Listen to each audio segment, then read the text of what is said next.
Hərflərdən düzgün futbolçu adını tapırıq.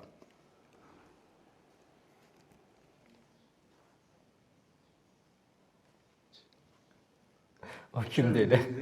Çox qarışdırmısan. Trevor zatdı o. Liverpool, Atletico. Torres. Doğrudur. Torres.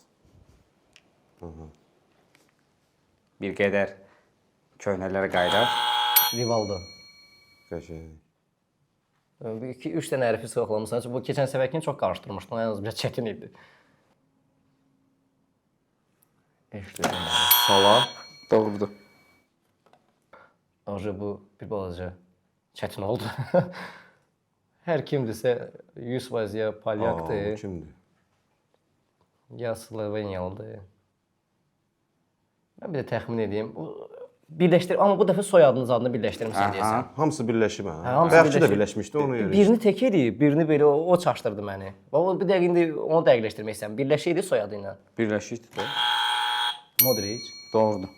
Ha, bu bir yerdə. Hə, mən ona görə soruşuram ki, bayaqki tək idi Salah. Tək olsa, hə, o tutmaq olur. İkisi bir yerdə olanda biraz çətin.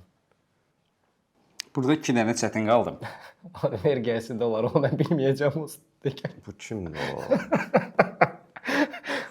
Çexiyalı zatdır o. Yenə iki ad bir yerdədir, yoxsa bir birdir. addır? Bir. Aa, Maraqlı adı tələffüzdə var. mən bildim. Bildinsə bas da. Bir də dəqiqləşdireyim. Şevçenko. Doğru. Şevçenko. Son bir dənə Bu kim deyir? köhnələrdən. Köhnələrdə onda mən tanımaram. Mən bir dənə Rivaldonu bildimsə böyük şeydir o. Köhnələrdən. Aha. Bergkamp. Doğrudur. Bergkamp. Doğrudur, doğrudur. O sən oradan azlığa gəlib ay Mikael onu qoymaq ora.